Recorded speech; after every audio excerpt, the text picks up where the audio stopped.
Здравейте и добре дошли! Това е видео за хората, които искат да направят своето първо набиране, а не знаят къде да започнат.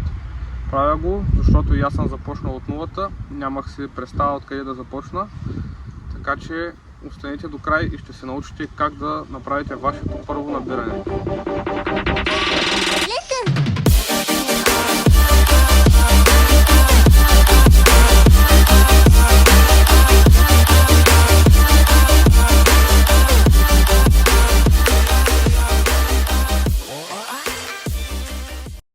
Приятели, всеки един комерциален инфлуенсър би ви казал да започнете с ластик и рано или късно ще се научите, но истината е, че може да се задържите дори година-две с ластика да се набирате и пак да не направите нито едно чисто набиране.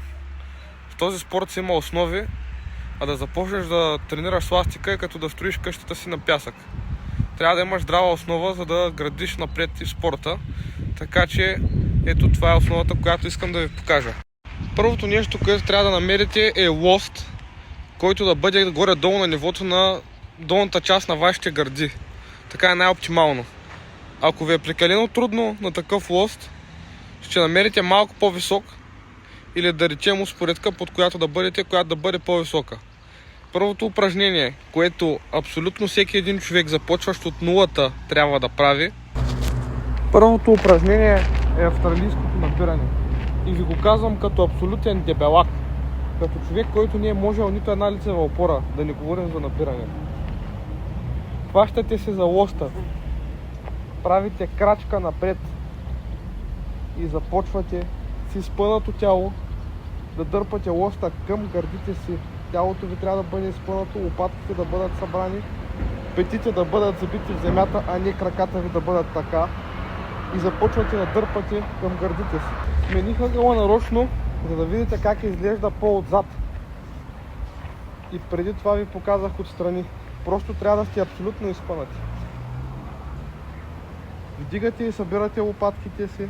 Работите първо с гърба. След това дърпате заедно с ръцете си. Целият гръб е стегнат, кръстът е стегнат, тялото е в права линия.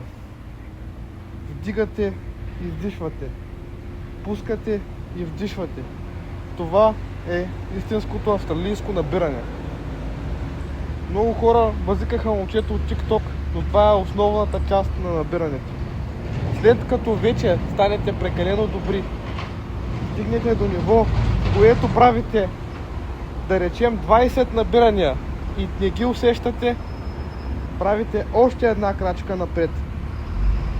Тук вече играта загробява. Продължавате да дърпате към гърдите си. Работата е същата, но понеже сте сменили центъра на тежестта си, набирането става възможно най-близко до набирането от вис на лост. След като започнете да усещате лесно и набиранията с две крачки, правите трета. Работата вече е на 90% като набиране на лост. След като задобреете вече в тях, тогава може да преминем към следващата стъпка. Разположението на ръцете и лактите ви по време на австралийско набиране не трябва да бъде така, нито пак така. Трябва да бъде средно положение, в което лактите ви сочат като стрела назад, но са леко встрани. Това също е оптимално за вашите стави, но прогресът ви ще бъде по-бърз, ако лактите ви сочат в тази посока. По този начин разпределяме по-равно напрежението върху задното ни рамо и широкият ни гръбен мускул. Ако правим така, задните рамене и трапецият ни ще бъдат много по-натоварени, отколкото ако правим средно положение. Ако правим така, ще натварим главно долната част на гърба си, понеже това е главната функция на широкият гръбен мускул. Така че средното положение е най-оптимално за прогрес и средно оптимално за вашите стави. Ако австралийските набирания са ви прекалено трудни, намирате успоредка. Под успоредката е по-лесно, защото тя е по-висока. И ги правите на една крачка. Пропусна да кажа одея, че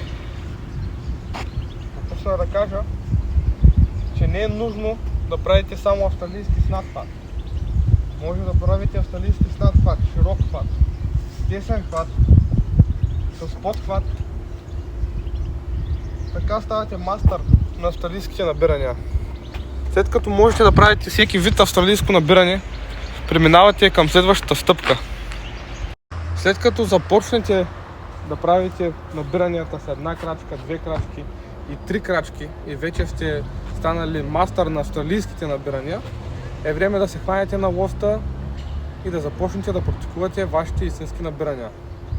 Ако вече сте стигнали до ниво трета крачка на австралийски набирания, вие най-вероятно може да направите една половинка, ако започнете с свити лапки, или пък може да направите половинка отдолу до средата. След това може да започнете да практикувате вашите половинки набирания. Но ако искате по-бърз прогрес, не губете времето си с половинките. Истината е, че след като вече можете половин набиране, също може да тренирате с тях. Но аз бих ги разпределил в едната тренировка, да речем в понеделник да бъде с половинки, а в сряда да бъде по-съществената част, с която можем да изчистим нашите набирания. И това е негативното набиране. Негативното набиране е частта, в която пускаме от вече набрани на лост. Започва така. След като ние все още не можем да се набираме чисто, скачаме, задържаме горе и пускаме бавно и контролирано, за да напрегнем нашите мускули. Стресът е сякаш правиш нормално набиране. Ако не можеш да направиш негативно набиране, целта е да държиш горе. Скачаш и се хващаш горе и държиш възможно най-дълго. Задържаш. След това пускаш както можеш. Дори задържанията ви да изглеждат по този начин.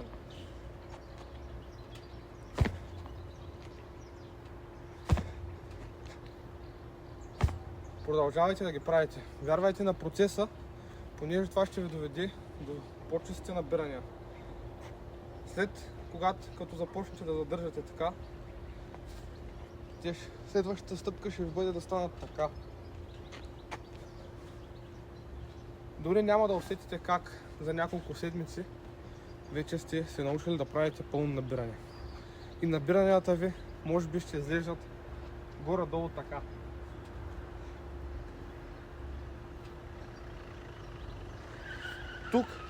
Тук вече може да вкарате еластик. След това положение, в което ние можем да правим няколко набирания, които не са чисти, не половинки, над половинки, тогава вече може да вкараме еластик. След като вкарате еластик, тогава изчиствате набиранията си. Но не и да започнете с ластик. С ластик не се започва. Ластика е добавка, с която вие да изчистите елемента си. Не да започнете да го учите с него. Със сигурност има хора, при които се е получило, но правилният начин е да следвате основата, да надграждате лека по лека. Ако сте изгледали видеото до край, напишете в коментарите Spider-Man, за да объркаме хората, които не са гледали видеото до край. Ако сте останали до края, искам да ви благодаря. Заедно да обобщим стъпките. Започваме с австралийски набирания, минаваме на негативни спускания и задържане горе. След това вече вдигаме нивото на половинки, над половинки набирания и вече набирания с ластик, които да изчистим нашето набиране. Ако сте спазили всички стъпки и сте били стриктни, тренирали сте по тази програма поне 2 пъти седмично, няма как вие да нямате прогрес в набиранията си.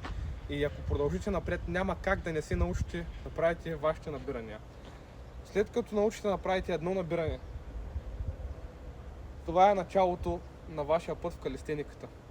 Това е началото на вашия път в стрит воркаута или в лостовете, както искате, така го наричайте. Аз съм започнал по този начин и съм стигнал до ниво шампион. Така че абонирайте се, харесайте клипа и ще ви бъда полезен с още много туториали за напред.